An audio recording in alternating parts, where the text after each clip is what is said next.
ሽማግለ ብዝብል ድራማ ግዘ ንምግዛእ ናብ ትግራይ ሽማግለ ንምልኣኽ መደብ ከም ዝሓዘ ተገሊጹሎ ኤርትራ ትሁሉን ዘይትሁሉን ኣብ መስዋዕትን ኣብ ምክልኻል ደቃነ ሰራዊቱን አፍልጡ ህዚ ክንገጥም ይዘለና ኤርትራ ወደ ጦርነት ልትገባ እንደሆነም ተሰምቷል። ብርጌድና ሐመዱ ብዝብል ውዳበ ዝፍለጥ ኃይሌ ዓሰብ ንመንግስት ኢትዮጵያ ሕሊፉን መሃብ ከምዚ ተስማዕምዕ ተገሊጹ ከቢድ ወታደራዊ መልሲ ሰራዊት ትግራይ ጀሚሩሉ ማዕከል አስመራን ሰለይተ አቢ በዚ ሕጂ ዘሎ ቅድ ውግእ እንድሕር ኩናት ተጀሚሩ እቲ ካልእ ግንባር ኣስመራ ራእይዎ ሞቲ ዘረባ ኢትዮጵያስ ጸጥታ ምእንቲ ክሕሎ ኣብ ኤርትራ ኣትያ ክትሕሉ ቅድሚ ሒደት ደቃይቅ ሰበር ዜና ተሰሚዕሎ ብግንባር ዓፋር ማለት ውን ብግንባር ቶንሳ ከቢድ ዝተብሓለ መጥቃዕቲ ብሓይልታት ጸላእያ ኣብ ልዕሊ ሰራዊት ትግራይ ተፈኒሉ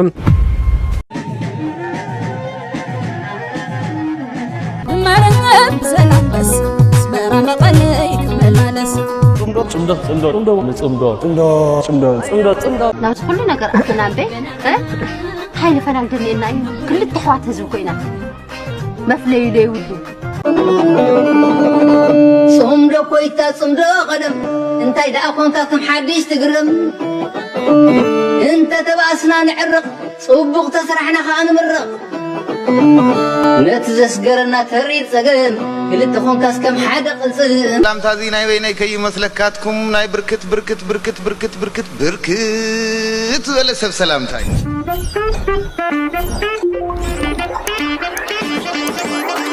أنحكم سعيم سدورة رأكت خوننا تمحسنكم نجازنا حدش ندحر عليهم ده ما سبسكرايب جار كيت زنقوا لكم لا فيديو تاعنا نتيجة أنا يتعنحيت سلام سلام أنا يوردن سلام أوني علم بعلمه سلام يوردن هاجرنا سلام انتقينا علم بعلمه نحنا نقصن من أسي قصن عديتا نقصن أبوتا تقصن زقابير أملاق بعلمه محرته وردن ኤርትራ ወደ ጦርነት ልትገባ እንደሆነም ተሰምቷል። የጋራ መድረክ ስብሰባው በውዝግብ መበተኑ ነው የተነገረው። ኤርትራ ወደ ጦርነቱ ለመግባት ማረጋገጫ መስጠቷንም ከሻቢያ ጋር ጥብቅ ግንኙነት እንዳላቸው የሚነገርላቸው የትነግ መስራች ኢንጂነር ግዳይ ዘረጽዮን በጋራ መድረክ ስብሰባ ላይ ማስታወቀዋል። በስብሰባው የመረጃ ልውውጥ ወቅት የቀረበውን ይህ መረጃ ተከትሎ በአቶ ጅሬኛና በአቶ ነአምን መካከል በተፈጠረው አለመግባባትና ጸብ ሳቢያ ስብሰባው ሊበተን ችሏል ነው የተባለው። አዲስ መረጃ ሲኖር ወደ እናንተ የምናደርስ ይሆናል። ሰናይ ዜና ትግራይ ጥዑም ዜና ድሕሪ ሕዚ ውግእ የለን ዞባ ምዕራብ ትግራይና በዓልዋና ንክምለስ ድፅዕንቱ ኤምባሲ ኣሜሪካ ሙሉእ ብሙሉእ መንግስቲ ፌደራል ከም ዝፈቐደ ሓበሬታታት ኣሙፃእ ይርከቡ። ካብ ሞራላዊ ፅዕንቶን ስጋኣት ኩናት ወፂና ናብ ዕለታዊ ስራሕና ንወፍረሉ ሰላም ዝስዕረሉ ግዜ እናመፀ ይመስል። ሰናይ ፍፃመ ይግበሮ፣ መሊኡ ሰላም ፍቕሪ ይግበረልና፣ ተጀሚሩ ዘሎ ናይ ሰላም ኣየር ፍፁም ይግበሮ። ኣብ ኢትዮጵያ ኣብ ክልል ኣምሓራ ዞባ ደቡብ ወሎ ወረዳ ላጋምፖ ኣብ ልዕሊ ሓንቲ ህዝባዊት መጓዓዝያ ሚኒባስ ብዝተፈፀመ መጥቃዕቲ እንተወሓደ 5 ሰባት ህይወቶም ከም ሰኣኑ ሰበስልጣን እቲ ዞባን ምንጭታት ሆስፒታልን ሓቢሮም። ሓላፊ መምርሒ ፀጥታ እቲ ዞባ ኮሚሽነር ዘለቀ አልባቸው ኣብ ዝሃቦም መግለፂ ንግሆ ኣብ ዝነበረ ግዜ ካብ ገነተን ኣብ ኣቐስታ ይጓዓዙ ኣብ ዝነበሩ ንጹሃን ተጓዓዝቲ ተኹሲ ከም ዝተኸፈተ ይገሊጹ። መሰረት ሓበሬታ እቲ ኮሚሽነር 3 ሰባት ብኡንብኡ ህይወቶም ክሓልፍ እንከሎ 5 ድማ ጉድኣት በፂሕዎም ናብ ሆስፒታል ከም ዝኣተዉ ገሊጹ። እቲ ኮሚሽነር ነቲ መጥቃዕቲ ጽንፈኛታትን ግብረ ሽበራውያንን ክብሉ ዝጸውዖም ኣብቲ ከባቢ ዝንቀሳቐሱ ዕጡቓት ፋኖ ከም ዝፈጸሙ ብምግላጽ እቲ ጽንፈኛ ሓይሊ ኣብ ከባቢ ገነተ መጥቃዕቲ ንምፍጻም ይደሊ ስለ ዝነበረ ተወሳኺ ሓይሊ ወገን ይመጽእ ይኸውን ይበዝብል መንገዲ ዓጽዩ ኣድቢዩ ጸኒሑ ኢሉ። እዚ ተግባር ድማ ብጽልኢ ህዝቢ ዝተፈጸመ ምዃኑ ወሲኹ ገሊጹ። በቲ ካልእ ወገን ሓደ ኣብ ሆስፒታል ኣቐስታ ዝርከብ ምንጪ ናብቲ ትካል ሕክምና 5 ቁስላት ከም ዝመጹን ብተወሳኺ ሓደ ሰብ ህይወቱ ሓሊፉ ከም ዝበጽሕን ኣረጋጊጹ። ካብቶም ንሕክምና ዝተወስዱ ቁስላት ተወሰኽቲ 2 ሰባት ህይወቶም ብምሕላፉ ሓፈሻዊ ቁጽሪ ናይቶም ዝተቆተሉ ሰባት 5 በፂሑ ምህላውን ተሓቢሩሎ። እቶም ዝሞቶን ዝቆሰሉን ብተኹሲ ጥቂት ጉድኣት ከም ዝበጽሖም እቲ ምንጭ ገሊጹ። ከም ዝከር ኮሚሽን ሰብኣዊ መሰላት ኢትዮጵያ ንሰበስልጣን መንግስትን ዕጡቓት ፋኖን ብምጥቃስ ኣብቲ ክልል ካብ ሕጊ ወጻኢ ዝፍጸም ቅትለት ኣብ ልዕሊ ሰላማውያን ሰባት ዝፍጸም መጥቃዕትን ዕንወት ንብረትን ይፍጸም ከም ዘሎ ዝገለጸ ኮይኑ ብሰንኪቲ ኣብቲ ክልል ዝረአ ዘሎ ስጋኣት ፀጥታ ድማ ኣብ ልዕሊ መጓዓዝያን ተጓዓዝትን ተደጋጋሚ መጥቃዕትታት ክበጽሕ ጸኒሑ እዩ። ሕጂ እቲ መንገዲ ንምንቅስቓስ ክፉት ኮይኑ ከም ዘሎ ግን ሰበስልጣን እቲ ዞባ ሓቢሮም ኣለዉ። ሕዚ ክንገጥም እዩ ዘለና ተይተልዓልና እውን ተኸቢብና ኢና ካብ ዝሓለፈ ጥሪ ጀሚሩ ክንደይ ሰራዊት ኣብ ከባቢና እዩ ዘሎ ትፈልጡ ናይ ድሮን ጥራሕ ኣይኮነን ሰራዊት ካብ ዘምፅእ ፀኒሑ እዩ ሕዚ ተልዓልኑ ዘለና ሕዚ ኢና ንሕና ወላ ኸቢብና እናሃለ ሕዚ መዋፅኦና ኣብ ውሽጥና ተልዓል ተሰለፍ ዘብልና ዘሎ ካሊእ ወዲና ኢና ሰራዊት እውን ኣፍልጡ ሓዲፍለ ደጊም ከምዚ ኢልና ይንኸድል ካንገብ ንተስፋ ዝግበረሉ ከዓ ተስፋ ትገብር ተስፋ ንዘይግበረሉ ግን እንታይ ትገብረሉ ድሕሪ ሕዚ ሱቕ ምባል ጥፍኣት እዩ እዩ ውድቡን ሱቕ ክብል የብሉን መንግስቲ እውን ከምኡ ሓላፍነት ዝጎደሉ እዩ ንህዝብና ክነፍልጥ ኣለና እዩ እቲ መድረኻት ዝተባሃለ ንሱ እዩ ዋፍለጥ መዋፅኦና ኣብኢና እያ ደጊም በኣና ወዲና ኢና ዝኣኽለና ፅዒርና ኢና ተፀሚምና ኢና ከፊልካ ኢኻ መስዋእቲ ትኸፍል ኣለካ ሕዚ እውን ዋኸመ ኢልካ ቅፅል ግን የብለካ ዕድል እዩ በዞም ጎረባብትና ተናዊፅና ኢና ብጎረባብትና ክብል እንከለኹ ብህዝቢ ዘይኮነ በዞም መሪሕነት ብልፅግና ኢና እዮም ዝብሉ እታ ብልፅግና ትርጉማ ቀይራ ጥፍኣት ኩናት ተቀይራ ይመስለኒ ንጎ ፈኸራ በብወገኑ ተናዊፅና ኢና ሓደ ዝገርመን ነገር ኣሎ ኣብዚ ሓለፈ ናይ 30 ዓመት ናይ 60 ዓመት ታሪክ ኤርትራን ኢትዮጵያ መብዛሕትኦም ዞም ኣብ ኢትዮጵያ ዝቕልቀሉ መራሕቲ ሓደ ፍሉጥ ባህሪ ኣለዎም ንሱ ድማ እንታይ ፈኸራ እረ ስላሴ እረ መዲና ፈኸራ በቃ ይፍክሩ ይማረኹኻ ይፍክሩ ይማረኹ ሕጂ ንሶም ክፍክሩ ሓቂ ዘረባ ቀደም ንሕና ክንማርኽ ተረባረብ እዩ ሕጂ ዝናይ ኩናት ዘመን ኣብቅዑ ሓድሽ ዘመን ከነምፅኢና ኢሉ እዚ መራሒ ሓድሽ ኣበባ ናይ ብልፅግና መራሒ ኣይተ ኣብይ ኣሕመድ መፂና ብስልጣን ብልፅግና እንዳዘመረ ሕጂ ዚ ፕሮስፐሪቲ ፓርቲ እታ ብልፅግና ብጉባኤ ይርዳእ ሕጂ ኻ ሓደ ኻ ኣሎ ቅድሞ በጃኹም ስምዕዎ እስኪ ሓንሳብ ነዚ ሰብኣይ ንስማዓዮ እስኪ ሰብኣይ እስኪ ንስማዓዮ ሞ ነዚ ቪድዮ ሽዑ ክንዛረብ ኢና ማለት እዩ ዋንስ ጦርነቱ ከተነሳ በኋላ የኤርትራ መንግስት የሚባል አይኖርም ይሄን መታወቅ አለበት ጂኦግራፊውም ይቀየራል ፎር ዛት ማተር መንግስቶች ይቀየራሉ ጂኦግራፊውም ይቀየራል ዝም ብሎ አይነት አይደለም በቀጠናው ማለት ነው ለምሳሌ ያክል በኢትዮጵያና በኤርትራ መካከል ያለ ዲማርኬሽን የለም እኮ እሱም ራሱ ሌላ ችግር ይፈጥራል በኋላ ሌላ ችግር ይፈጥራል ይሄ ይያዛል የኤርትራ መንግስት አይኖርም የኤርትራ መንግስት በማይኖርበት ጊዜ ምንድነው ሊመጣ የሚችል አይኖርም አይኖርም በራሱ ይጠፋል አይኖርም ጦርነት አይደለም እንዴ አሁን እኮ ጦርነት በሚሆንበት ጊዜ ሎክ ደጀንና ፍሮንት የሚባል ነገር የለም በዚህ ዘመን የሚፈጠር ጦርነት ደጀንና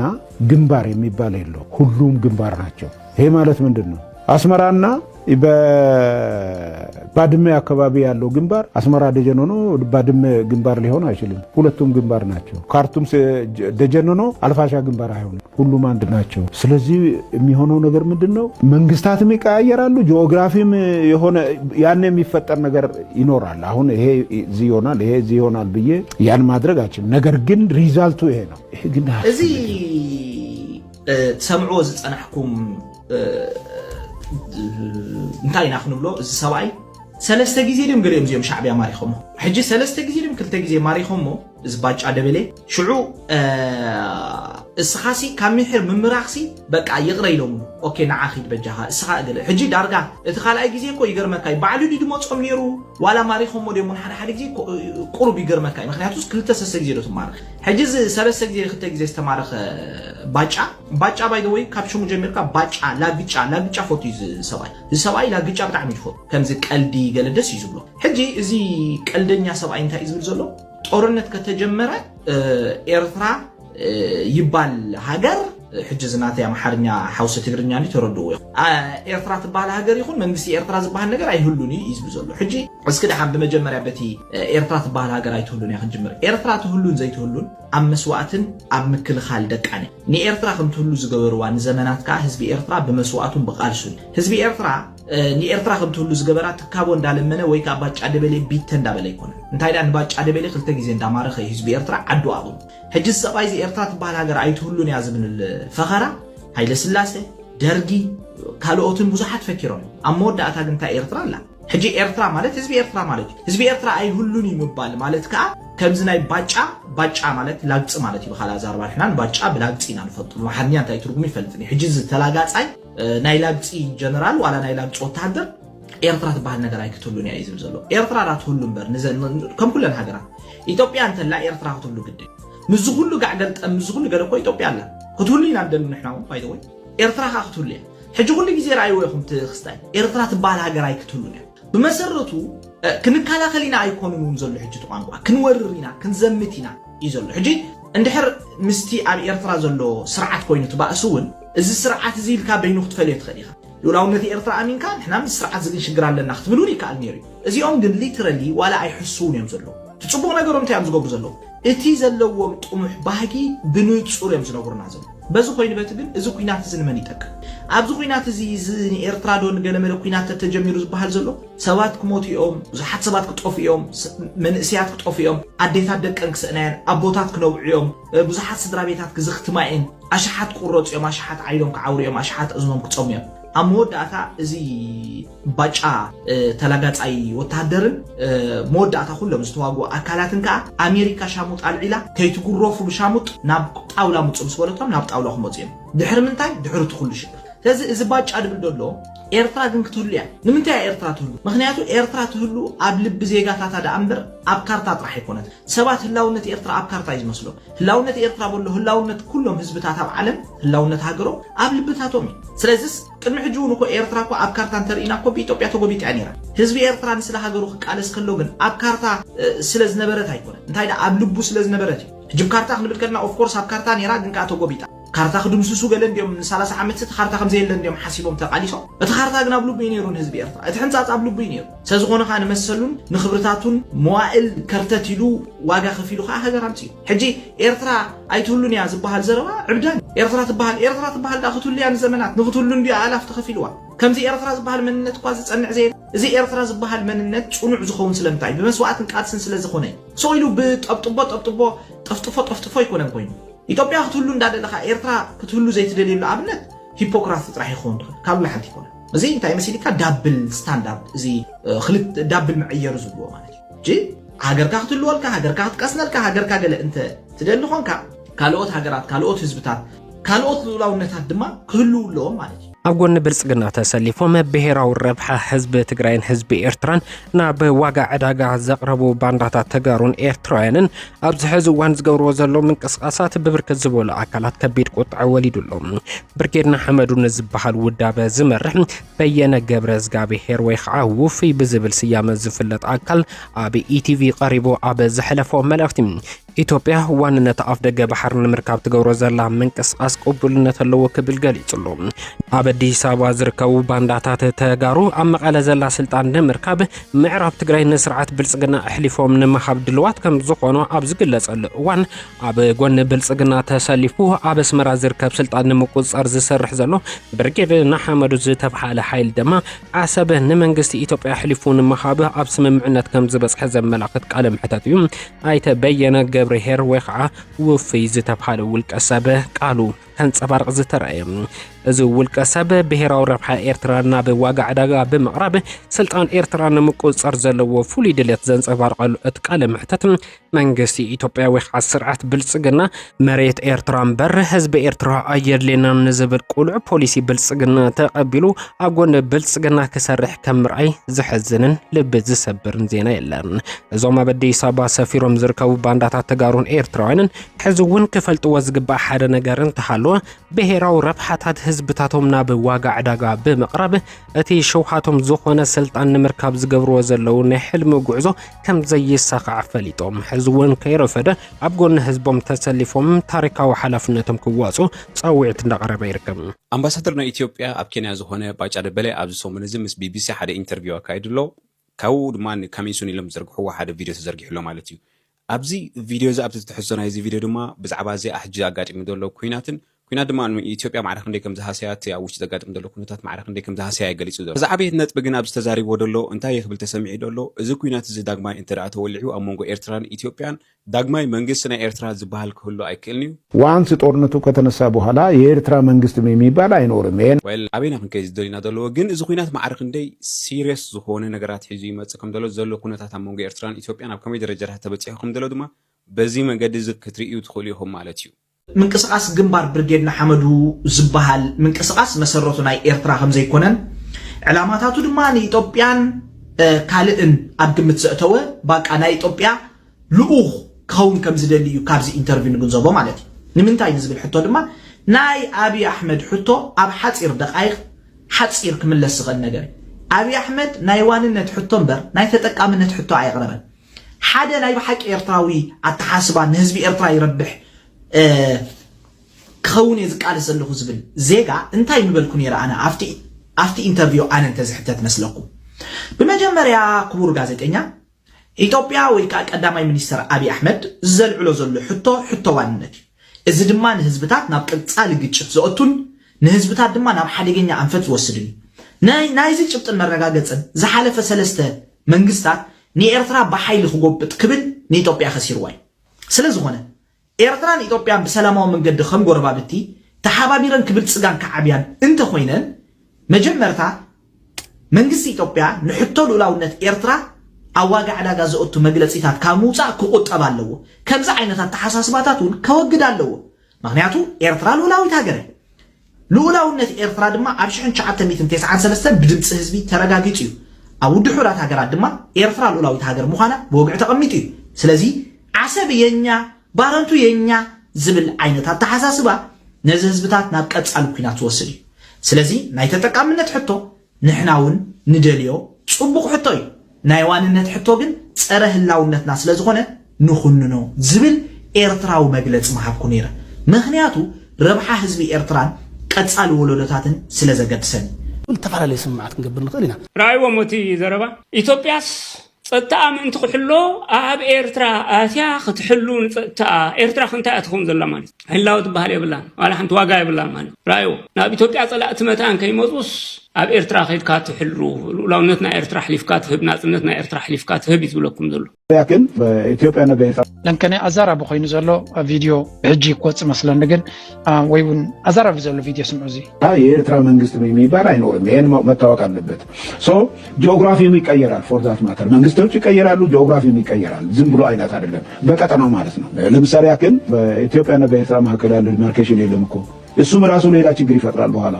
ሌላ ችግር ይፈጥራል ይሄ ያዛል የኤርትራ መንግስት አይኖርም የኤርትራ መንግስት በማይኖርበት ጊዜ ምንድነው ሊመጣ የሚችል አይኖርም አይኖርም በራሱ ይጠፋል አይኖርም ጦርነት አይደለም እንዴ አሁን እኮ ጦርነት በሚሆንበት ጊዜ ሎክ ደጀንና ፍሮንት የሚባል ነገር የለም በዚህ ዘመን የሚፈጠር ጦርነት ደጀንና ጀነራል ባጫ ደበለይ ይዝባሃል እንጂ ባጫ ዝብል ሳጓ ምሩኽና ኤርትራ ከሎ ዝወጾ ምዃኑ ካል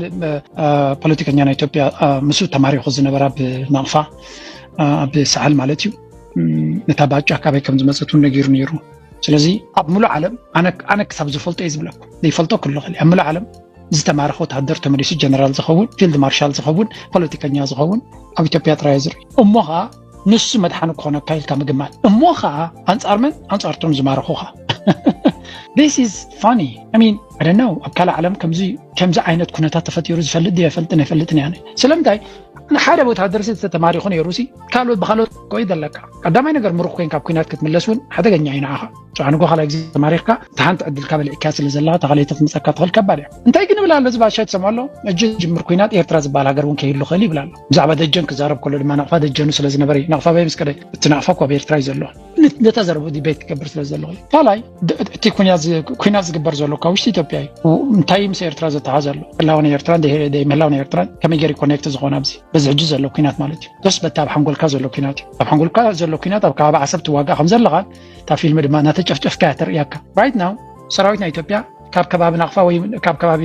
ንዓፋር ናብ ዓሰብ ገጹ ገለ ክገብር ኢሉዎ ኣገይርዎ ዝነበረ ግንባር ስዒቡ ናብ በዓል ኣላማጣ ኣምፂዎ ከም ዘሎን ናብ በዓል ራያ ኣምፂዎ ከም ዘሎን ንከቢድ ኩናት ክመፅኦ ንዝኽእል ንኣዲስ ኣበባ ንኸይመፁ ክኽልክል ኢላው ተዳልዩ ከም ዘሎ እዩ ዝንገር and the guy is talking about ናይ ሉላውነት ናይ ኤርትራ ጽቡቕ ነገር እንታይ እዩ ነቲ ዝግበር ዘሎ ኩነታት ናይ ኤርትራ ክትሉ ይትኽእል ያ ዝብል ዘሎ ኣምባሳደር ናይ ኢትዮጵያ እዩ ኣምባሳደር ናይ ኢትዮጵያ ብቻ ዘሎ እዩ እንታ ኣካል ናይቲ ፖለቲካል ሰርክል ናይ ብልጽግና እዩ ስለዚ እንታይ ዝብል ዘሎ ሉላውነት ናይ ኤርትራ ወላ እውን ኣብቲ ጉድጓዳት እዮም ከለዉ ዝደፍር ዘረባ ይዛረብሎ እዚ ድማ ኤርትራ እንድሕር ኣላ ኮይና ኣብቲ ጉዳይ ወይ እውን ህዝቢ ኤርትራ እዚ ኩናት ወይ እዚ ኩነታት እንተዝተርፍ ዝብል ዘሎ እንታይ ይብሎም ኣሎ ሉላውነት ናይ ሃገርኩም ኣብ ምልክት ሕቶ ይከኣቱ እዩ ዝብል ዘሎ ሉላውነት ናይ ኤርትራ ምልክት ሕቶ ዝኣቱ ተኾይኑ ሉላውነት ናትከላ ናይ ምንታይ ስለ ዝኾነ ይልዕልና ከለዎ ሓርካስ ብዛዕባ ዲማርኬሽን መንዲ ጠጠው ኣቢልዎ ነይሩ ንዓመታት እንታይ ብዛዕባ ዶባት ኤርትራ ንዘበናት ምሉእ እቲ ብብይን ዶባት ዝተገበረ ይወዳኣልና ክትብል ክሳብ ዝስልትዋ ተዛረባ ይነበረት ኤንወይ እቲ ዘረባ ጽቡቕ ዝኾነ መንፈት እዩ ብልጽግና መራሒኦምን ጀነራላቶምን ሚኒስተራቶምን ኩላቶም ንልዑላውነት ናይ ኤርትራ ብወግዒ ከም ዝተፍርዎ ትርእዩ ኣለኹም ስለዚ ኤርትራ ክትገብሮ ትኽእል ምንቅስቓሳት ለጅት ትመስል ኣለዎ ተቐባልነት ኣለዎ በህዝቢ ደገፍ ኣለዎ ብዝኾነ ይኹን ፖለቲካዊ ኤንቲቲ እውን ደገፍ ኣለዎ ምክንያቱ ሓደ መራሒ ንልዑላውነትካ እንተደፊሩ እቲ ዝተርፍ ኩናት ጥራይ ምክንያቱ ኩናት መጀመርያ ብፖለቲካ ኩናት ትርጉሙ ብእንግሊሽ ክዝረብ ከሎ እንታይ ማለት እዩ ፖለቲካ ግን ብጎነጽ ማለት እዩ ደሴም ፖለቲካ ብዲፕሎማሲ ክትገብሮ ትኽእል ብሪቶሪክ ብተህዲድ ክትገብሮ ትኽእል ኣብ መወዳእታ ድማ ናብ ብረት ትቕየር ስለዚ ውግእ ኣካል ፖለቲካ እዩ ነቲ ብዝርርብ ክትገብሮ ዘይከኣልካ ብሓይሊ ክትገብሮ ምፍታል ማለት እዩ ኩናት ድማ መጀመርያ ኣብ ኣእምሮኻን ብኣፍካን እዩ ዝግበር ድሕሪ ናብ ባይታ ዝወርድ ስለዚ እዚኣቶም ናብ ኤርትራ ወራር ስለ ዘይገበሩ እምበር ብኣፎምን ብፕሮፓጋንዳ ናቶምን ንኤርትራ ወሪሮም ወዲኦም እዮም ስለዚ ኤርትራ ክትገብሮ ትኽእል ግብረ መልሲ ኩሉ ቅቡል እዩ ንማንም ሓይሊ ንኤርትራ ክመጉታ ዝኽእል የለን ምክንያቱ እቶም ንኤርትራ ጠጠው ክብልዋ ዝግቦም ነዚ ጠጠው ክብልዎ ዝግቦም ነይሩ ነዚኣቶም ልውላውነት ዝደፍር ኩነታት ኣይትግበሩ ክብሎም ነይሮም ኣይበልዎም ምናልባት ብድሕሪ መጋረጃ ጣቅዕሎም ህሉ ስለዚ እዛ ሕጂ መፅያ ዘላ ኩነታት ናበይ ክትወስዶም እያ ንዖም ትምልከት እያ Now, there is this debate. ሳቶም ነዚ ገይሮም ንሉላውነት ናይ ኤርትራ መዓልቲ መፀ ክደፍሩ ወይ ዝውዕሉ ዘሎ ብዝኻ ከም ምዕባልን ፋሽንን እዮም ገይሮም ወሲዶሞ ዘሎ but there is another one ሓደ ካብቲ ንዓታቶም ረስነ ፈጢርሎም ዘሎ እቲ ኣብ ባይታ ዝግበር ዘሎ ኩናት ጥራይ ዘይኮነ ኪኑ ፖለቲካል ቼንጅ ዓብዪ ብርቱዕ ዝኾነ ፖለቲካዊ ነውፂ ይግበር ኣሎ ብፍላይ ናይ ኣሜሪካ መርገፂ ኣብ ቀርኒ ኣፍሪካ ንጹር የለን ኣብዚያ ስምዑ ዝብልዎ ዘለውን ፕሮፓጋንዳ ዝገብርዎ ዘለውን ክረይኩም እየ Eritrea thought the game was already won. For weeks, their diplomats worked the phones, packed the meeting rooms in Cairo, and built what looked like an airtight wall around Addis Ababa, a coalition of coastlines designed to lock landlocked Ethiopia out of the Red Sea forever. Then, in a single afternoon inside a hotel ballroom in Addis Ababa, the United States quietly flipped the entire chessboard. What happened in Africa for the next decade? And if you want to understand where this region is heading, the alliances, the tensions, the shifting balance of power, you need to hear this story from beginning to end. ሕጂ እንታይ እዮም ዝብሉ ዘለዉ ኣሜሪካ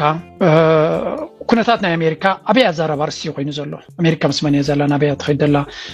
ንኢትዮጵያ ድያ ፀገት ክትከውን ደልደላ ምስ ኤርትራ ድያ ዝምድና ክትገብር ትደልደላ ብልፅግና ድማ ምስ ኣሜሪካ ኣብ ኣዲስ ኣበባ እቲ ወታደራዊ ዝናቶም ምሶም ስለተራኸበ ዳርጋ ጌም ቼንጅድ እዚ ኩነታት እዚ ኣሜሪካ ምስ ኢትዮጵያ ኮይና ንዓሰብን ንቀይሕ ባሕርን ንኢትዮጵያ ትድግፋ ከም ዘላ እዮም ዝብሉ ዘለዉ Okay, I'm going to give you this propaganda ናይ ባሕሪ ሓደ ክፋል ካብቲ ዝገብርዎ ዘለዉ ኣብዚ ስምዕዎ 19 አሰብን ወደባችንን ችግኝ እንተክላለን 2019 አሰብን ኣብ 2019 ብናቶም ማለት እዩ ተኽልን ዲና ኣግራብ ንተክል ኣለና እንዲዮም ዝብሉ ዘለዉ ዓዲ እናቃፀልካ በርበጂ ገረብ ተክል ኣለኹ ኢልካ ጆክ እንድዩ ስለዚ እዛ ተኽሊ ኣብ ብዚ ንተኽሎ ዘለና ድሕሪ ዓመት ድማ ኣብ ዓሰብ ባሕርና መሰማለስና ይብሉ እዚ እንታይ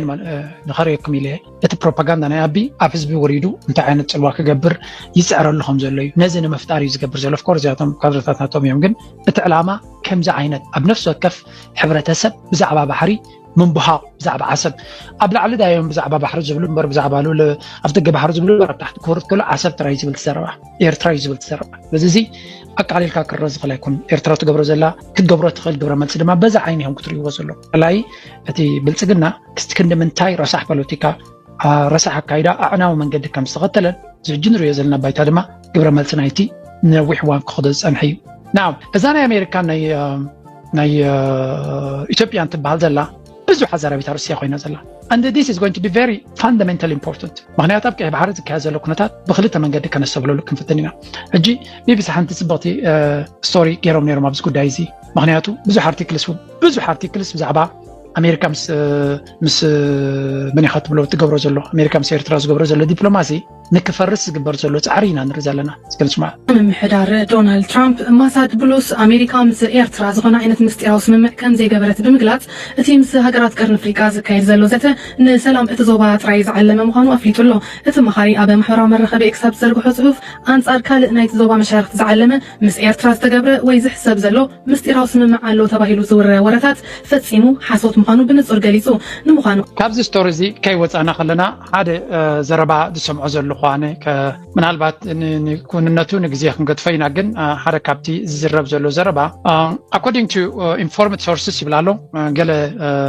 ነቲ ኩነታት በረቂቕ ዝፈልጡ ሓበሬታታት ዘለዎም ሰባት ዶክተር መሐመድ ኸይር ዑመር ዝብል ዘሎ according to informed sources in the country ኣብ ውሽጢ ኤርትራ ማለት እዩ Eritrea's regime is expecting delegation from the US and EU to visit the country next week መንግስቲ ኤርትራ ፍሉይ ካብ ኣሜሪካን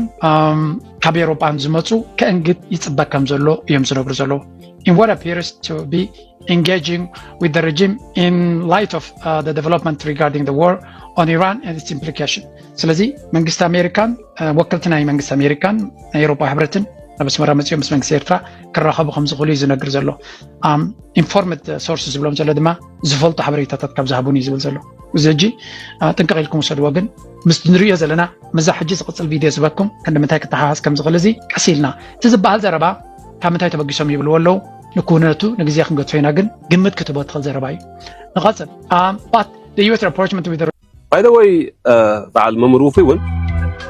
ወላ ሓደ ሰብ ወኪሎም ኣይኮኑን ዝዛረቡ ዘለዉ እዚኣ ክፈልጡ ኣለኹ ንመን ወኪለን ከም ዝዛረቡ ዝሕልፍዎ ዘለዉ እዚ ኣነ ክሪኦ ከለኹ ኮነ ኢልካ ንብርጌድና ሓመዱ ንካልኦት ተቃወምትን ንምብታን እዚ ኮነ ኢልካ ናይ ህግደፍ ሓሳብ ኮይኑ ይስምዓና እዩ by the way ንዓይ ክሓፍሩ እዩ ዝግብኦ እዚ ናይ ህግደፍ ሓሳብ ኮይኑ ይስምዓና እዩ የል ሒዝዎ ዝመፀ ሪኢኹሞ ዶ at the same time እዚ ንዓይ ኮነ ኢልካ ንብርጌድና ሓመዱ መርገፂኡ ንፁርን ኣይርዳእን እዩ ገለገለ ደቂ ዓድና ሲካ ከምዚ ስጋኣትን ፍርሕን ዝፈጥረሎም ኣሎ ስማዕ ስትሬት ፈርወርድ ክትዛረብ ኣይትኽእልን ወይረንቺ ንምንታይ ኢትዮጵያ ረሓቶ ደላ ናይ ዋንነት እዩ ከም ዘለዎ ነዚ ሕቶ ኢትዮጵያ ቅቡል እዩ እንታይ ኢልካ ነቲ ዋንነትካ ትቕበሎ ዘለኻ ሕጂ እቲ ክዛረቦ ከሎ ዝተዛረቦ ሕማቕ እዩ ኣይኮንከን ዝብል ዘሎ እቲ ዝተሓተተ ሕቶ ከም ዘለዎ ግን ኣይትቕበሎን ኢኻ ሓቶ ዘላ ኢትዮጵያ ከመይ ትሪኦ ንዝብል ቁኑዕ ኣይትብሎን ኢኻ ቁኑዕ ሕቶ ይኮን ዝሓትት ዘሎ ሕቶኦም ሕቶ ተጠቃምነት ስለ ዘይኮነ ሕቶኦም ሕቶ ዋንነት እዩ ነዚ መጀመርያ ክሊር ጌርና ክንሓልፍ እዩ ዘለና ልክዕ እዩ ብወገን ኢትዮጵያ ሕቶ ዋንነት ዝሕተት ዘሎ ኢትዮጵያ ከዓ መሰረት ሕጊ ዓለም ናይ ተጠቃምነት እምበር ናይ ዋንነት መሰል የብላን እቲ ተጠቃምነት ግን ሓቢርና ክንዓቢ ሓቢርና ከምዚ ኢልካ ኣብኡ ዲቴል ክትዛረብ ትኽእል ሕጂ ነቲ ሕቶ ኢትዮጵያ ተቕርቦ ዘላ ከም ቅቡል ጌርካ ምዝራብ ንባዕሉ እሱ ቢግ ኤክስ እዩ ግደፎት ድሕሪኡ ዘሎ ዝርዝር ማለት ተጠቃምነት ኢልካ ትገልፆ ዘለኻ ማለት እዩ ዶንት ቴል ሚ ዲስ ኢዝ ፖለቲክስ ገለመለ ህዝብኻ ብክርድኦ ዝኽእል ቋንቋ ክትርድኦ ዝግባእካ ግን ኣብዚ ክፈልጥዎ ዝግብኦም መንግስቲ ኢትዮጵያ እዚ መትከል ብርጌድና ሓመዱ ይኮነን ናይ ዋንነት ማለት እዩ ብርጌድና ሓመዱ ናይ ተጠቃምነት እምበር ናይ ዋንነት ዝበሃል ፍፅም ኣይፈቅድን እዩ by the way ሓደ ነገረኩም ወላ ብቐፃሊ እዚ ምስ ካልኦት ንዕሎ ልዕላል ኦኬ ክብራ ተኸባቢ ብላዕ ከም ኣሕዋት ተሓሳሰብኩም ጋር ቅድሚ ሕጂ ነጊረውኩም እየ ከም በዓል ደደቢት ሚድያ ዝኣመሰሉ ቅድሚ 4 ዓመት ዝተዛረብክዎ ዘሕለፍክዎ መልእኽቲ ትዝክሩ ኢኹም ሽዑ እንታይ ለመሊሰሉ መሳሳልያ ሕጂ እውን ከማያ ፅባሕ እውን ከማያ ሓደ ግዜ እዚ ከም ትኽእል ከለኻ እንደገፍ ትግደፍስ ከምዚ ሓድሽ ዝዛረብ ዘለኻ ዝመስሎም ደናቑር ኣለዉ يعني العشرين زلوا نبر أنا ناتي مرقتي ناتي متكل ناتي رئيتو أزي زي كيرنا حجي نداي زبها هذا لو مثلك جزاها ناتي جزاها سي أكارينا أكن زلها بقى ناتي يبلها صراحة خايب على حاجة جزاها كل ما كوانت ولا قصر لك ناتي جزاها سكم يبلها أبزي شيء نتاي كل زبلا لنا نو كاريكا خلي وانت قلنا تيو سيمبل كويس ስለምንታይ ሕጂ ብናይ ተቃለስቲ ጌርካ ነቲ ኣጀንዳ ናይ ኢትዮጵያ ክሳሰ ዝድለ ዘሎ ስለምንታይ ኣብዚ ሕጂ እዋን ናይ ኩላቶም ማለት እዩ ስለምንታይ ናይ ኩላቶም ሕጂ ስለምንታይ እዚ ኣጀንዳ ዝተደልዩ ኣብዚ ሰዓት እዚ ኣብዚ ወቕቲ ማለት ዝተድሕ መምሩፍ እዚ ናይ ቲዩኤል ከዓ በተሓደ ወገን ኣምጪዎ ሞ ኣብቲ ናይ ቴሌቪዥን ናይ ኢትዮጵያ ንምፅዎ ዘሎ ሞ ብንዕኦም ከርብሖም ዝኽእል ፖለቲካ ገይሮም ዝፅሕፍዎ ደሎ ርእሱ እንተሪኢኹሞ ወላ እዛ ናይ መምሩፊ حتى إثيوبيا قبول مخاني حتى إثيوبيا انتهى انتهينا لكن حتى واننت كنجي حتى واننت قبول مخاني كده كده فوت الديتيل زارو بزوله يكون زارو زلوا هذا بتكافر نبعد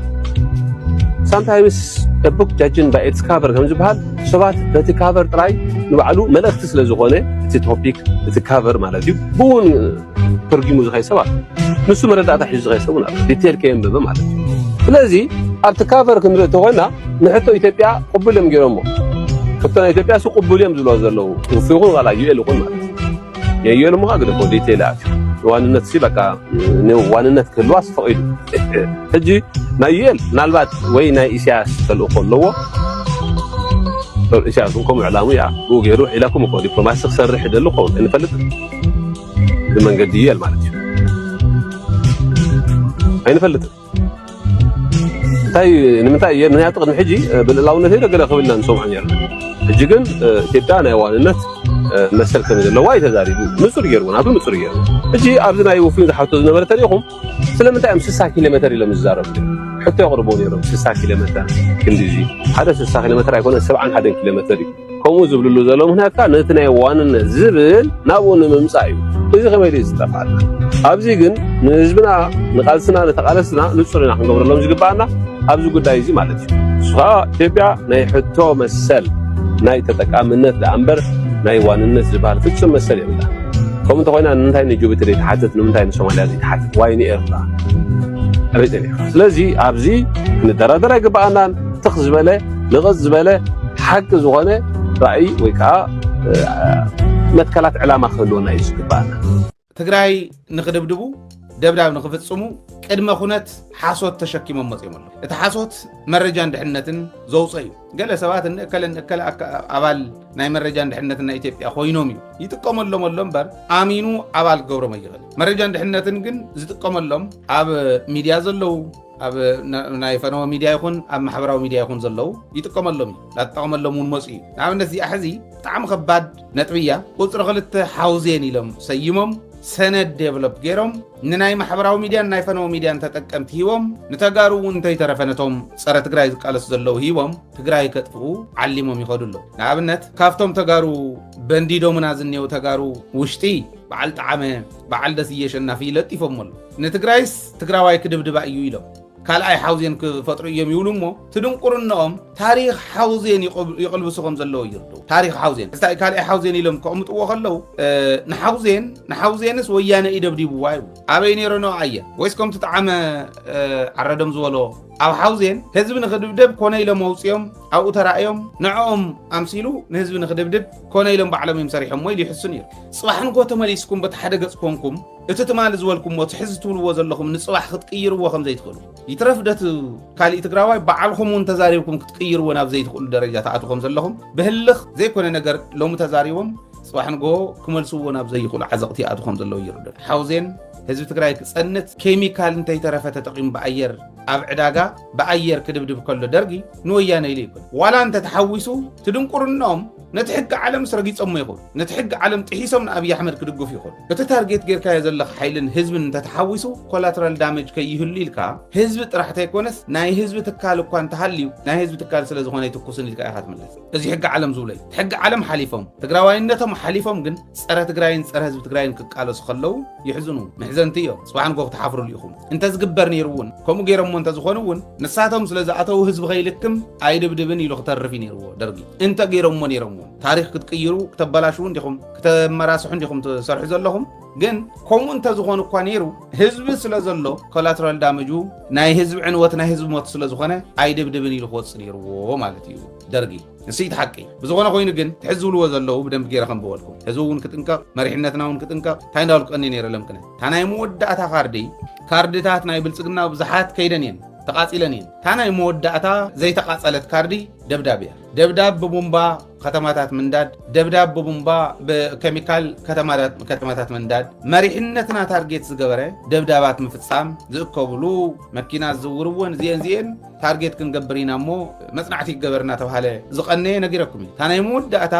ናይ ሸረሪና መካሓስ ዝገብረላ እውን እታ ናይ መወዳእታ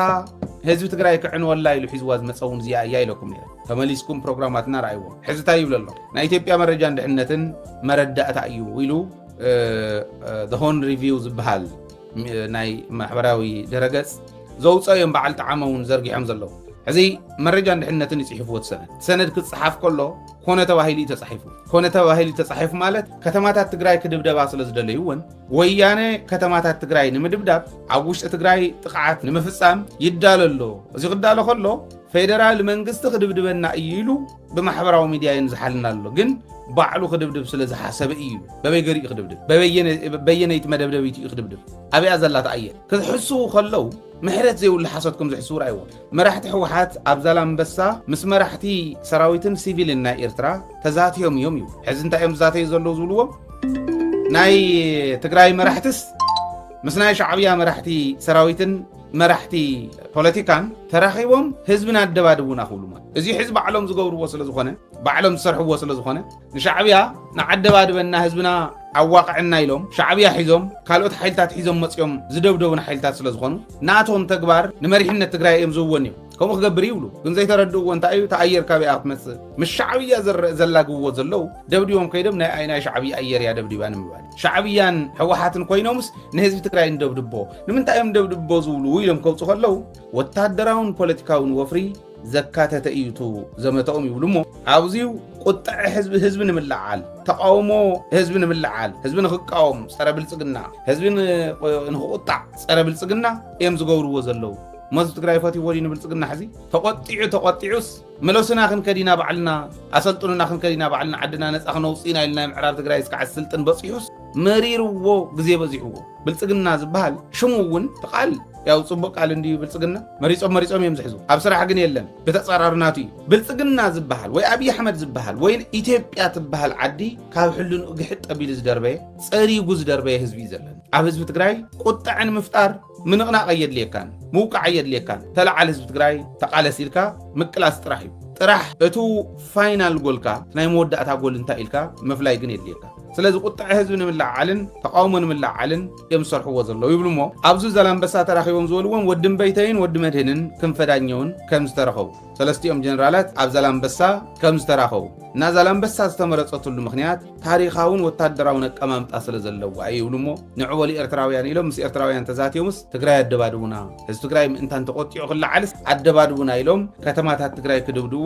ይዳለወለው ኢሎም ብልጽግና እዮም ንዓና ዝነግሩና ዘሎ ሕወሓት ክድብድበካ ህዝቢ ትግራይ ኢሎም ማለት እንተነኣሰ ብልጽግና እንታይ ክገብር ከም ዝኽእል ህዝቢ ትግራይ ኣብ ዝረኣየሉ ትግራዋይ ኣብ ዝረኣየሉ ትግራዋይ ንምጥፋእ እንታይ ክገብር ከም ዝኽእል ጠንቂቁ ዝፈልጥ ትግራዋይ ኣብ ዘለዎስ እዚ ኣይሎም ሓስዮም እዚ ኣይሎም ተዛሪቦም ከነለዓዕሊና ኢሎም ሕሳቦም ኢቱ ዝገርም ስለዚ እዚዩ ፈጺሙ ንፌደራል ንምጥቃዕ ናብ ፌደራል ንምጥባቕ ንምልጋብ ኣብ ማሕበራዊ ሚድያ ተጽዕኖ ፈጠርቲ ዝብሃሉ ግለሰባት እውን ንምጥቃም ፌደራል ክኸስስ ይውዕልን ይሓድርን ኣሎ እዚ ከዓ ንሕና ኣይኮናን ክንድብድብያ ክድብድወኩም ዝኽእል ቁፅሪ ክልተ ሓውዝየን ክፍጽም ዝደለየ ሕወሓት እዩ ድሓን ቁፅሪ ክልተ ሓውዝየን ምዃኑ ምርድኦም እዩ ሓደ ነገር ትዝፍጽምዎ ቁፅሪ ክልተ ሓውዝየን ክኸውን ከም ዝኽእል ይነግሩና ኣለዉ ነዚ ሃይለ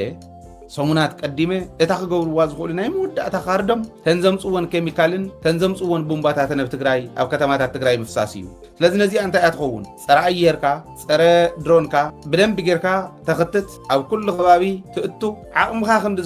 ክንዲ ዝፈቐዶ ትእቱ ድሕሪኡ እዚ ሒዝካ እውን ይኣኽለኒ እየ ትብልን ቤት ምክሪ ትግራይ ኣዋጅ ከውፅእ ኣለዎ ኢሉ ህዝቢ ትግራይ ሰላሙ እስካዕ ዘረጋግፅ ድሕንነቱ እስካዕ ዘረጋግፅ ብሰማያት ትግራይ ክትሓልፍ ትኽእል ኣየር የለን ተደልያ ዘይራት ሕለ ኣብ መንጎ ሰራዊት ምክልኻል ኢትዮጵያን ሓይልታት ትግራይን ዘሎ ህፁፅ ናይ ውግእ ናይ ኩናት ናይ ኣፅዋራት ምትእኻብ ሓበሬታ እዩ ዝወፅእ ዘሎ ኣብዚ እዋን እዚ መንጎ ሰራዊት ምክልኻል ኢትዮጵያን ሰራዊት ትግራይን TDF ዘሎ ወተሃደራዊ ውጥረት ናብ ዝለዓለ ብራኸ ከም ዝበፅሕ ዝገልጽ ዝርዝር ዜና እዩ ዝወፅእ ዘሎ እዚ ኣብ ኩሉ ወሰናወሰን ግንባራት ወይ ድማ ዶባት ትግራይ እውን ብዝበሃል መልክዑ ቅድሚ ሕዚ ተራእዩ ብዘይፈልጥ ሰፊሕ ናይ ሰራዊትን ከበድቲ ኣፅዋራት ምትእኻብ ኢና ንምልከት ዘለና ነዚ ስዒቡ ድማ ብዙሓት ዝርዝር ጉዳያት ዜናታት ይወፅኣለው እቲ ዜና ምናልባት ኣብ ስክሪን እውን ከም እትምልከትዎ ጉዕዞ ሰራዊት ምክልኻል ኢትዮጵያ ዝተመልከተ እዩ ሰራዊት ምክልኻል ኢትዮጵያ ሰፊሕ ናይ ዶብ ከበባን መጥቃዕትን ንምፍጻመውን ምድለዋቱ ይወጋግን ከም ዘሎ ዝገልጽ ጽጹይ ዜና ይወፅኡ ዘሎ ሰራዊት ምክልኻል ኢትዮጵያ ኣብ ካብታት ዶብ ትግራይ ዓፋር ኣምሓራ ብኣሽሓት ዝቁፀሩ ወተሃደራት እውን ከም ዘዋፈሩ ዘረጋግጹ ዜናታት እዮም ብዓለም ለኸ ማዕከን ዜና ከይተረፈ ወፂኦም ዘለው ማለት እዩ ናብ ገጠራት ቦታታት ብምእታው ኣብ ከባቢታት ብፌደራል ሰራዊት ኣብ ዓበይቲ ጎድናታት ከይተረፈ ኣብ ነፍሲ ወከፍ ገጠርን ከም ዝዓስከረ ወይ ድማ ድፍዓት ከም ዝሰርሕ ዝገልጽ ዜና ወፅሎም እዚ ድማ ብስቱር ክትትል ኣብ ዓይኒ ጀነራል ጆን መዲድ ምዃኑ ዝፍለጥ እዩ እዚ ብደቡብ ግንባር ዘሎ ሓይሊ ዝመርሕ ዝፍለጥ እዩ ጀነራል ጆን መዲድ ምዃኑ እዚ ዓይነት ማዓስከር ድማ ናብ ዶብ ሓለዋ ዘይኮነስ ንሓፈሻው ናብ መጥቃዕቲ ወፍሪ ኦፌንሲቭ ኦፕሬሽን ኢሎም ዝፅውዕዎ ናይ ቅድመ ግንባር ምድላው ምዃኑ ግልፂ እዩ ክብራት ተመልከቲ ስለዚ ድማ እቶም ቀንዲ ዋና ግንባራት ተባሂሎም ተሓሲቦም ዘለው ብወገን ራያ አላማጣ ዞብል ዋጃ ጥሙጋ መሆንን ኮረም ከበርቲ መዳፍዓትን ሰራዊታትን ብምስላፍ ናብ ዘን ከባቢታት እዚአን ሰተቲል ካልምእታው ዝግበር ዘሎ ወተሃደራዊ መስመር ዝርግሐ ኢና ንምልከት ዘለና እዚ መስመር እዚ ንኸበድ ንሰፋሕቲ ወይ ድማ ዞም ሃይዌይ ተባሂሎም ጽውዑ መንገድታት ጎደናታት ንጎደና ራያ ናይ ዓፋር መእተዊ መስመራትን ብሓደ እዋን ዘጠቓልል ከበባ ብሰራዊት ምክልኻል ኢትዮጵያ እውን ንምፍጻም እዩ ተሓሲቡን ዝግበርን ዘሎ ማለት እዩ እዚ ድማ ብጀነራል ጆን መዲድ ዝምራሕ ግንባር ደቡብ ብዕቱብ ክትትልን ብድሮናት ዝተመልከተ ወተሃደራዊ ስልያታት እውን ይካየዱ ከም ዘለውን ምናልባት ሚዲያ ብዘይ ምጥነውን ስለ ዝኾነ ግን ተሓፈሻዊ ሓበሬታ እዚ ጉዳይ እዚ ይመስል ሰራዊት ፌደራል ምክልኻል ኢትዮጵያ ከበድቲ ኣጽዋራት ብምትካል ካብ ፖለቲካዊ ኣመራርሓ ናብ መጥቃዕቲ ትእዛዝ ጥራሕ ይጽበ ከም ዘሎን ብጀነራላቱ ከይተረፈውን ኣብ ዝተፈላለዩ ማዕከናት ሚዲያ ዜና ኣውታር ዜና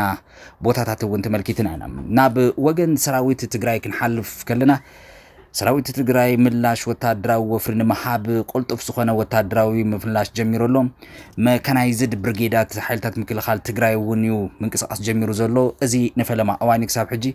መካናይዝድ ገዘፍቲ ሓይልታት ሰራዊት ትግራይ ክሳብ ሕጂ ተንቀሳቀሱን ብወገን ናይዚ ፌደራል ሰራዊት ኢትዮጵያ ምትኻብ ተመሳሳሊ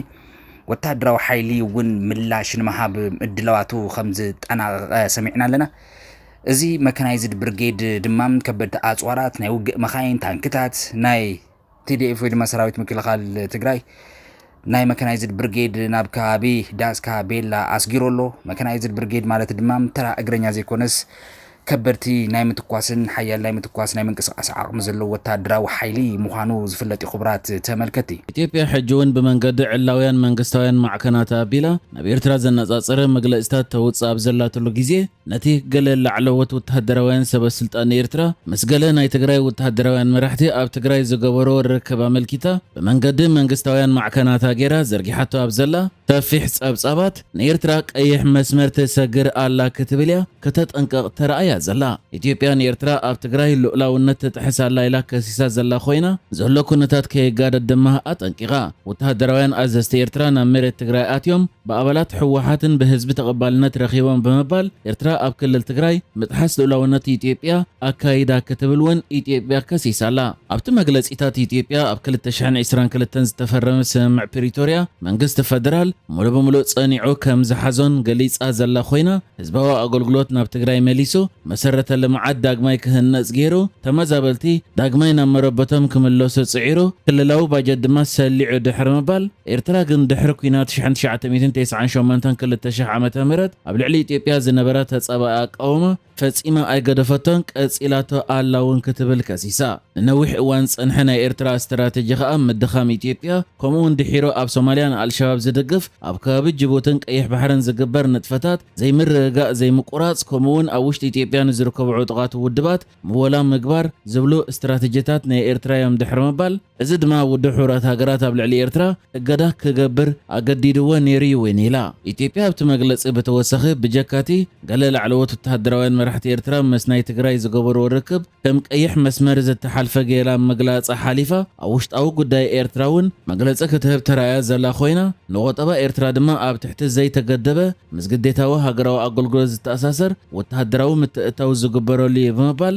ብዝሒ ዘለዉ መንእሰያት ኤርትራ ናብ ኢትዮጵያ ክስደዱ ከም ዝደረኸውን ገሊጻ ኢትዮጵያ ወሲኻ ኣብዚ እዋን ኤርትራ ምስ ሕወሓትን ግብፅን ተሰሊፋ ኢትዮጵያ ቆጠባ ይዓብየሎ ኣብ ዘሎ እዋን ነቲ ሃገር ንምብታንን ንምድኻምን ትጽዕር ኣላ ክትብል እውን ከሲሳላ ኣብ መወዳእታ ድማ ኢትዮጵያ ስቕታ ዝመረጸት ደኺማ ስለ ዘይኮነት ነብሰ ምክታእ ክትገብር ስለ ዝመረጸት እዩ ብምባል ዞባዊ ምትሕባር ከም እትመርፅን ብሰላማዊ መንገዲ ዘይምርድዳእ ክትፈትሕ ተወፋይነት ከም ዘለዋ ክትገልጽን ከላ ኣብ መሬት ኢትዮጵያ ግን ብዘይ ኣፍልጦ ፌደራል መንግስቲ ዝኾነ ወተሃደራዊ ህላወ ናይ ወጻኢ ሓይሊ ከም ዘይተጻወረ ብምግላጽ ማሕበረሰብ ዓለም ስምምዕ ፕሪቶርያ ሙሉእ ብምሉእ ተግባራዊ ክኸውን ሓይልታት ኤርትራ ካብ ትግራይ ክስሕቡ ጸቕጢ ክገብር ድሕሪ ምጽዋዕ ነዚ ዘሎ ኩነታት ቀጻሊ ምግዳድ ንሰፊሕ ቀርኒ ኣፍሪቃ ኣብ ዘይምርግጋእ ክእቱ ዝኽእል ዳግማይ ግጭት ክለዓል ከም ዝኽእል ድማ ኣጠንቂቓላ ላዕለዋይ ልኡኽ ትራምፕ ዲፕሎማስያዊ ርክባት ንምሕዳስ ናብ ኣስመራ ይበጽሕ ካብ ምምሕዳር ፕረዚዳንት ዶናልድ ትራምፕ ዝተለኣኸ ላዕለዋይ ልኡኽ ኣብ መንጎ ኤርትራን ሕቡራት መንግስታት ኣሜሪካ ንነዊሕ ዓመታት ተሓላሊፉ ዝጸንሐ ዝጸንሐ ዲፕሎማሲያዊ ዝምድናታት ንምሕዳስን ንምጥንኻርን ኣብ ኣስመራ ወግዓዊ ዑደት ይገብር ኣሎ። እቲ ብላዕለዎት ዲፕሎማስያት ዝተሰነየ ልኡኽ ምስ ፕረዚዳንት ኢሳያስ ኣፈወርቅን ካልኦት ላዕለዎት ሰበስልጣን መንግስቲ ኤርትራ ተራኺቡ ኣብ ዞባዊ ጸጥታ ሰላም ቀርኒ ኣፍሪቃን ቀይሕ ባሕርን ዘተኮረ ዓሚቕ ልዝብ ከም ዝተኻየደ ተፈሊጡ ኣሎ። ድሕሪቲ ኣብ መንጎ ኤርትራን ኢትዮጵያን ዝተበጽሐ ታሪካዊ ናይ ሰላም ስምምዕ ምምሕዳር ትራምፕ ምስ ኤርትራ ዘለዎ ርክብ ብምሕዳስ ኣብ ዞባ ቀርኒ ኣፍሪቃ ዘላቂ ሰላም ንምስፋን ዝዓለመ እዩ። ሕቡራት መንግስታት ኣሜሪካ ኤርትራ ኣብ ስትራቴጂካዊ ኣቀማምጣ ቀይሕ ባሕሪ ዘለዋ ተራ ብምግንዛብ ኣብ ጉዳይ ምክልኻል ግብረ ሽበራን ጸጥታ ባሕርን ብሓባር ንምስራሕ ዘለዋ ድሌት ገሊጻ ክልቲኦም ወገናት ኣብ መጻኢ ክህልዎም ዝኽእል ናይ ንግድን ወፍርን ዕድላት ከምኡ'ውን ሕቡራት መንግስታት ኣሜሪካ ኣብ ኤርትራ ክትገብሮ እትኽእል ልምዓታዊ ሓገዛት ክመያየጡ እዮም ተባሂሉ ይጽበ። ተንተንቲ ፖለቲካ ከም ዝገለጽዎ እዚ ናይ ትራምፕ ላዕለዋይ ልኡኽ ናብ ኣስመራ ዘካይዶ ዘሎ ዑደት ኤርትራ ካብ ጸንሓቶ ዲፕሎማሲያዊ ተነጽሎ ወፂኦም ናብ ዓለም ለኻዊ መድረኽ ንምምላስ ዝግበር ዘሎ ዓብይ ስጉምቲ እዩ። ምምሕዳር ትራምፕ ቅድሚ ሕጂ እውን ኤርትራ ኣብ ዞባዊ ሰላም ኣበርክቶ ዘለዋ እወታዊ ተራ ብምምጓስ ነቲ ተነቢሩላ ዝጸንሐ እገዳታት ንምልዓል ክሰርሕ ከም ዝጸንሐ ይዝከር። እዚ ናይ ሎሚ ዑደት ድማ ነቲ ተጀሚሩ ዘሎ ናይ ምቅራብ መስርሕ መቐጽልታ ምዃኑ ተሓቢሩ መንግስቲ ኤርትራ ብወገኑ ነቲ ልኡኽ ድሙቕ ኣቀባብላ ከም ዝገበረሉን ምስ ሕቡራት መንግስታት ኣሜሪካ ኣብ ምክብባር ላዕላውነት ሓበራዊ ረብሓን ዝተሰረተ ርክብ ንምህናጽ ድልው ምዃኑ ገሊጹ። ታት ዓዲ ኋላ እምነ ሓይሊ መንደፈራን ድባርዋን ዝናብ ኣብ ህይወት ጥሪትን ዘራእትን ጉድኣት ኣውሪዶም ብመሰረት ከካብ ከባቢኡ ዝበፅሐና ሓበሬታ ኣብ ንኡስ ዞባ መንደፈራ ምምሕዳር ከባቢ ኩዶ ፈላሲ ኣብ ዝርከብ ማጨሎት ጋብር ደርዓንቶ ብክልተ ነሓሰ ዝሃረመ ብርቱዕ ዝናብ ኣብ ህንፃ ቤተ ክርስቲያንን ዓበይቲ ኣግራብን ጉድኣት ኣውሪዶም በቲ ሓደጋ ናይ ነዊሕ ዓመታት ዕድመ ዘለዎ ብራናታት ዘጠቓልል መጻሕፍትን ንዋየ ቅዱሳንን ዕንወት ክወርዶን ከሎ ቀጽሪ ቤተ ክርስቲያን ከም ዝፈረሰ ወኪል ኤሪና ሓቢሮም ኣብ ንኡስ ዞባ እምነ ሓይሊ ምምሕዳር ከባቢ ዓዲ ጎስ ብ29 ሓምለ ዝሃረመ ህቦብላን በረድን ዝተሓወሶ ዝናብ ድማ ምፍራስ መናድቕን ምቕንጣት ዚንጎታትን መንበረ ኣባይትን መስጊድን ከስዕብን ከሎ ክልተ ቆልዑ ኣካላዊ ጉድኣት ወሪድዎም ኣብ ሕርሻታት ድማ ጉድኣት ወሪዶም ብዘይካዚ ኣብ ንኡስ ዞባ ድባሩ ዓድታት ኣማድር ሁርጉድን ዓዲገረድን ብ27 ሓምለ ብዝወቕዐ በረድ ዝተሓወሶ ብርቱዕ ዝናብ ኣብ ሕርሻታት ከፊላዊ ጉድኣት ከም ዝወረደ ትዝረኸብናዮ ሓበሬታ የነጽር ብተመሳሳሊ ኣብ ንኡስ ዞባ ዓዲ ኋላ ምምሕዳር ከባቢ ማይ ንሂዩክ ብ9 ሓምለ ንፋስን በረድን ዝተሓወሶ ዝናብ ብምውቅዑ ኣብ መጓሰ ዝነበራ ጓል 9 ጓል 12 ዓመት ቆልዑ ብውሕጅ ክውሰዳን ከለዋ 55 ጥሪት ከም ዝሞታ ከምኡውን ኣስታት 360 ሄክታር ዘራእቲ ብውሕጅ ከም ተደምሰሰን 3 መንበረ ኣባይቲ ጉድኣት ከም ዝወረዶን ደንጊዩ ዝበፅሐና ሓበሬታ ኣፍሊ ዲያስፖራ ትግራይ ኣብዞም ዝሓለፉ ዓመታት ኣንጻር ወረርቲ ትግራይ ካብ ውሽጢ ዘሎ ትግራዋይ ብዘይና ኣስመልክዑ ብብዙሕ መንገዲ ክሳብ ናብ ትግራይ መፂኻ ናብ ሜዳ ወሬድካ እስካዕ ምግዳል ዝበፅሐ ታሪካዊ ተጋድሎ ኣካይዱ እዩ ካብዚ ብተወሳኺ እውን ዲያስፖራ ትግራይ ዘለው ጸገማት ናይ ናብራ ሽግራት በዲሁ ናይ ኩነታት ኣየር ኮታስ ኩሎም ዓይነታት ሽግራት ተጻዊሩ ናብ ዝተፈላለዩ ትካላትን መንግስታት ዓለምና ብዘይ ዕረፍቲ ግዘ ሰዓትን ከይመረጸ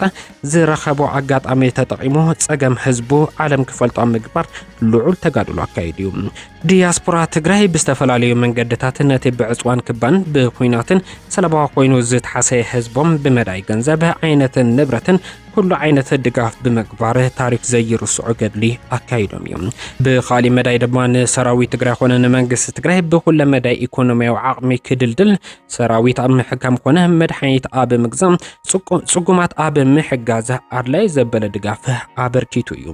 ዲያስፖራ ትግራይ ካብዞም ኣብ ላዕሊ ዝገለጽኩም ብተወሳኺ ኣብ ዝተፈላለዩ ክፍለ ዓለማት ኣብ ዝግበሩ ዋዕላታት ቀሪቦም ተደራዲሮም ተዛትዮም ከም ኣምባሳደራት ኮይኖም ዲፕሎማሲያዊ ዓቕምና ኣጠንኪሮም እዮም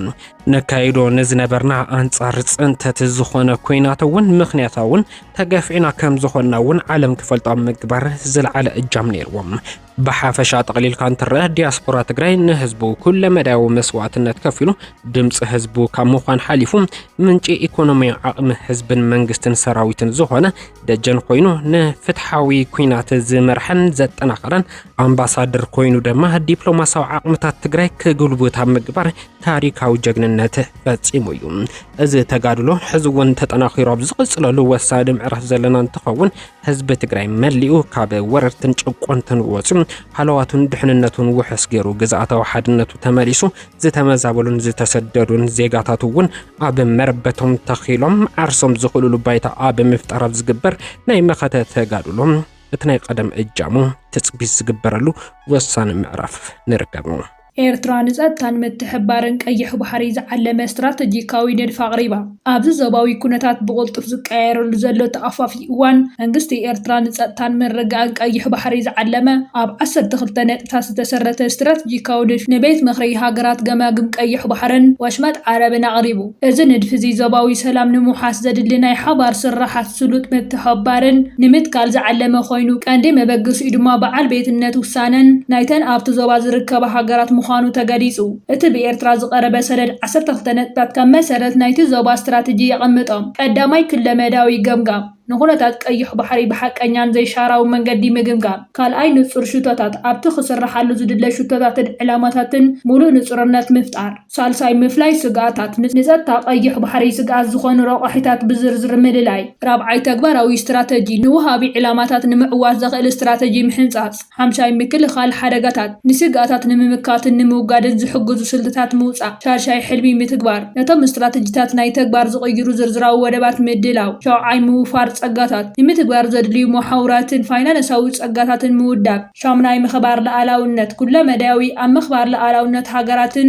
ኣህጉራዊ ሕግን ዝተሰረተ ምዃኑ ምርጋጽ ታሽዓይ ምህናጽ ዓቕሚ ሃገራት ገማግም ባሕሪ ናይ ገዛ ርእሰን ናይ ምክልኻል ጸጥታን ዓቕሚ ክህልወን ምግባር ዓስራይ ምትሕባር ኣብ መንጎ ሃገራት ዞባ ቀይሕ ባሕሪ ዘሎ ምትሕባር ምሕያል 11 ምውጋድ ግዳማዊ ውድድር ነቲ ዞባ ካብ ውድድር ዓበይቲ ሓልታት ዓለም ነፃ ምግባርን 12 ቀጻሊ ምኽክር ምስና ተቃየረ ዝኸይድ ዘሎ ኩነታት ንምስጓም ስሩዕ ምክክር ምክያድ ኤርትራ ኣብ መግለጺያ እዞም ነጥብታት እዚኦም ከም መበገሲ ሓሳባት ኮይኖም ብቐጻሊ ምክክርን ልዝብን ከመዓብሉ ከም ዝኽእሉ ኣስሚራትሉ ኣላ እቲ ንድፊ ብቐዳምነት ዞባዊ ሰላም ንምርጋጽን ነቲ ኣብ መንጎ ዓበይቲ ሓልታት ዓለም ዘሎ ምስሓብ ናብ ቀይሕ ባሕሪ ከይመሓላለፍ ንምክልኻል ዝዓለመ ከም ዝኾነ ተገሊጹ ብልጽግና ዳግም ውዳብኡ ንምስጣም ክብል ኣምባሳደራት ናብ ከተማ መቐለ ክሰድድ ምዃኑ እንዳተገለጸ ይርከብ ነባራት ኣመራርሓ ኦህዴድ ኣብ መንጎ ብልጽግናን ሕወሓትን ሽምግልና ንምጅማር ምድላው ይገብሩ ከም ዘለዉ ተገሊጹሎም ኣብ መንጎ ሰልፊ ብልጽግናን ሕወሓትን ዘሎ ፖለቲካዊ ወጥሪ ንምህዳም ናይ ሽምግልና መስርሕ ንምጅማር ብኣምባሳደር ግርማ ብሩ ዝምራሕ ናይ ቀደም ኣመራርሓ ኦህዴድ ዝሓዘለ ጉጅለ ጻዕሪ የካየድ ከም ዘሎ ካብ ዲፕሎማስያዊ ምንጭታት ዝተረኸበ ሓበሬታ የመላኽቱ እቲ ሓበሬታ ከም ዝሕብሮ ሕወሓት ምስ ሰልፊ ብልጽግና ናብ ድርድር ንኽመጽእ መበገሲ ዝኾኑ ዝተፈላለዩ ናይ ፖለቲካን ድሕነትን ውሳነታት ቀሪቦም ከም ዘለዉ ዝተገለጸ እንትኸውን ካብቶም ዝቐረቡ ቀንዲ ሓሳባት ድማ ናይ ወልቃይትን ራያን ጉዳይ ብሕጊ መሰረት ክፍታሕ ኩሎም ተፈናቀልቲ እውን ወይ ከዓ ተመዛበልቲ ናብ ቀደም መነባብሮም ክምለሱ ናይቲ ከባቢ ድሕንነት ድማ ብፌደራል ሓይልታት ክሕሎ ዝብል ሓድሽ ኣጀንዳ ሒዞም ከም ዝመጹ ተገሊጹሎም ብተወሳኺ እውን ሕወሓት ዳግም ሕጋዊ ናይ ፖለቲካዊ ውድብ ኮይኑ ኣፍልጦ ክወሃቦ ናብ ትግራይ ተኸልኪሉ ዝጸንሐ በጀት ሙሉ ንሙሉ ክምለስ ናብ ቁጠባዊ ሕዌት ዝሰጋገረሉ ባይታ ክፍጠር ብተመሳሳሊ እውን ናይ ቀደም ተዋግእቲ ናብ ዲዲአር ክኣትዉ ዝብል ሓደገኛ ናይ ዘታ ኣማራፂ ሒዞም ቅልቅል ከም ዝበሉ ተገሊጹሎም ብፍላይ ምዕራብ ትግራይ ሕዚ እውን ድሕንነቱ ውሕስ ንምግባር ብፌደራል ሓይልታት ክሕሎ ዝብል ኣጀንዳ ፈጺሙ ተቐባልነት ዘይብሉ ምዃኑ ክፍለጥ ይግባእ ብፍላይ ስርዓት ብልጽግና ኣብ ጸለምቲ ተመሳሳሊ ተግባር ብምፍጻም ህዝቢ ከባቢ ጸለምቲ ክንደይ ዓይነት ግፍዕታት ከም ዝተፈጸሙ ናይ ቀረባ እዋን ተዘክሮ እዩ እቲ ሰላም ተድላይ እንተኾይኑ ስርዓት ብልጽግና ሰላም ምዝደሊ ብሕታዊ መራጺ ግዛኣታዊ ሓድነት ትግራይ ተመሊሱ ውሕስ ብዝኾነ መንገዲ እውን ተመዛበልቲና በመረበቶም ተመሊሶም እቲ ዝነበረ ምሕደራ ዝትከለሉ ባይታ ምዝፍጠር ጥራሕ ምዃኑ ክፍለጥ ይግባእ ካልእ ዜናና ድማ ኣብይ ብኤርትራውያን ካልኦት ኣቢሉ ንኤርትራ ንምውራር ዝተፈላለየ ፈጠነ ውሽጢ ሃገርን ብሚድያታትን ድማ እናገበረ ይርከብ ኣብ ውሽጢ ኤርትራ ሃይማኖት ንምፍላይን ግጭት ንምፍጣርን ዝተፈላለዩ ስራሕቲ ዝሰርሐ ኮይኑ ኣብዚ ሕጂ እዋን ድማ ተቃዋምቲ መንግስቲ ኤርትራ ኢና ዝብሉ ውልቀ ሰባት ብምግዛእ ናብ ሚድያ ወፂኦም ቀይሕ ባሕርን ዓሰብን ሂውና ካብ ኢትዮጵያ ንኤርትራ ዘድሊ ነገራት እንተወሰድና እንታይ ፀገም ኣለዎ ኩሉ ድማ ይዛረበለው ክሳብ ደሪና ንመለስ ኢትዮጵያ ዘለዎ በአንጻር ርሕቀት እኳ እንተሪእናስ ከባቢ 60 ኪሎሜትር ርሕቅ ቀረበ ቅርበት ዘለዎ እዩ እዚ ባሕሪ እዚ ከዓ ምናልባት ውሕስ ብዝኾነ መልክዑ ክመሓደር እውን ስለዘይከኣለ ብርክት ዝበሉ ግብረ ራዕዳውያን ክንብሎም ንኽእል ዝተፈላለዩ ፀረ ሰላም ሓይልታት ብኡ እንዳሸለኹ እንዳኣተው ኢትዮጵያ ኳስ ኣብ ዝተወሰነ እዋናት ናይ ዝግዳይ ክትከውን ዝኽኣለትሉ ኩነታት ነይሩ ካብዚ ብምብጋስ ከም መንግስቲ ኢትዮጵያ እዚ ሓሳብ እዚ ናይ ቀይሕ ባሕሪ ሕቶ ከም ሓሳብ ምብጋሱ ከመይ ርኢኹምዎ እቲ ዝበፅሓ ጥቕዓት ኣቐዲማ ናይ ምክልኻል መሰላ ንምውሓስ እቲ በብእዋኑ ቁፅሩ እንዳወሰኸ ዝኸይድ ዘሎ በዝሒ ህዝብን ከምኡ እውን ስሉጥ ዝኾነ ናይ ልምዓት ምንቅስቓስን እዚ ባሕሪ ዘጠቒምካ ምስ ካልእ ማሕበረሰብ ዓለም ንምርኻብ እውን ዓርሱ ዝኸኣለ ሓደ ዓብዪ ዋኒን እሞ ብዙ ኩሉ ተሓሒዙ እቲ መንግስቲ ኢትዮጵያ በጊስዎ ዘሎ ሓሳብ ከመይ ርኢኹምዎ? ጽቡቕ ኢና ርኢና ንሕና ምክንያቱ ኣቐዲመ ኢለካ ነይረ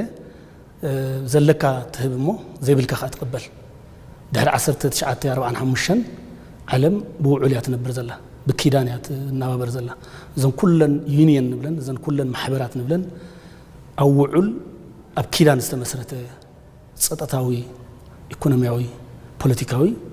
ኣብ ውዑል ዝተሰረተ እዩ ዘሎም ብፍላይ ድሕሪ ካልኣይ ኩናት ዓለም ስለዚ እዚ ሓደ ንዓለምና ናብ ሓድሽ ኪዳን ካብ ኩሉ ምጥቕቃዕ ኣይተረፈን ግን ዝዳንየካ መወዳእቱ እቲ ኪዳን እዩ ስለዚ ዓለም ከዓ ነዚ ኪዳን እዚ ኣብ ምትግባር በብንደልዮ ድኻም ክህሉ ይኽእል ካልኦት ዝደልዮ እውን ይትግበር ይህሉ ክኸውን ይኽእል ከም መንግስቲ ከም ሃገር እዚ ሕቶ እዚ ካብ ኤርትራ ይደልየ ተባሂሉ ምልዓሉ ንሕና ሕጉሳት ኢና ምክንያቱ ዘለና ተሓቲትና ኣለና በቲ ዘለና ኣቢልና ዘይብልና ንረክብ ኢና ስለዚ ትረብሓ ንኩላህና እዩ ብነፃ ዝበሃል ሕቶ የለን እቲ ዘሎ ተመላሊእኻ እዩ ስለዚ ብዙሓት ሰባት በብናቶም ሸነኽ ይጥምትዎ እዮም ንሕና ከም ምንቅስቓስ ከም ናይ መጻኢ ለውጢ ዘለና ፕላን ካብ ኢትዮጵያ ዝመጻና ሕቶ ከም ዝሕጂ ዘሎ መንግስቲ ናይ ቆልዑ ዘረባ ናይ ቆልዑ መልሲ ዘይኮነስ ንኩላህና ዘረብሕ መልሲ እዩ ዘለና እዚ ከዓ ዓለም ከመይ ትሰርሕ ንሕና እውን ከመይ ክንሰርሕ ይግባአና ዝብል መጽናዕቲ እንዳገበርና ኣማኸርቲ እንዳገበርና ኣብ ዓለም ተመክሮ ዘለዎም እዚ ጉዳይ እዚ ከመይ ክፍታሕ ይኽእል ከመይ እውን ክምለስ ይኽእል ዝብል ስቑኢሉ ኣብ ታሪክ ንፖለቲካ ኢሎም ዝሰርሑ ወፅልኢ ህልኽ ውግእ እናልዓልካ ዘይኮነ ከም ሓድሽ ወለዶ ከመይ ኢልና ኢና ብሓባር ግደፎ ምጥቃም ዘይኮነሲ ፀጥቱ እውን ከመይ ገርና ኢና ብሓንሳብ ነውሕሶ ንኢትዮጵያ ስግኣት ብዘይኸውን መንገዲ ንዓና እውን ስግኣት ብዘይኸውን መንገዲ ምክንያቱ እዚ ብዛዕባ ንምንታይ ተላዒሉ ዝበሃል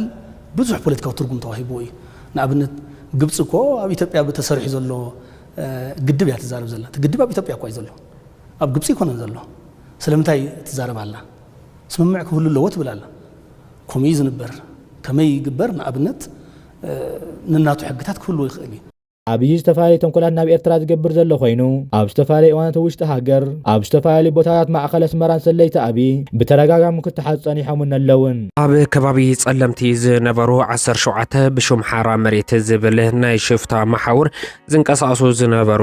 ዕጡቃት ሓይሊ ናብ ዓዶም ተመሊሶም ኣለዉ ብመሰረት ፀውዒት መንግስቲ ትግራይ ክልተ ምስ ዕጥቆም 15 ድማ ብዘይ ዕጥቂ ናብ ጀግና ሰራዊት ምክልኻል ትግራይ ከም ዝተጸንበሩ ንምፍላጥ ተኻይሎም ብታሕተዋይ ተከዘ ብደብረ ኣባይ ገይሮም ዝተመለሱ ተጋሩ ዝተረፉ ኣባላት ንኽምለሱ ድማ መልእኽቶም ሕሊፎም ኣለዉ ቤት ምክሪ ትግራይ ንዝምለሱ ኩለ መዳያዊ ምትሕብባር ክገብር ምዃኑ ኣብ ዘውፅኦ ሓድሽ ኣዋጅ ምጥቃሱ ዝዝከር እዩ بمقصال ጋዜጠኛ መድሃን የግደይ ናብ ዘካፈለና ተወሳኺ ሓበሬታ ክንሐልፍ ኣብ ከተማ ሰቲት ሕሞራ በብቀበልዩ ህጹጽ ኣኼባ ይካየድ ከም ዘሎ ተገሊጹሎ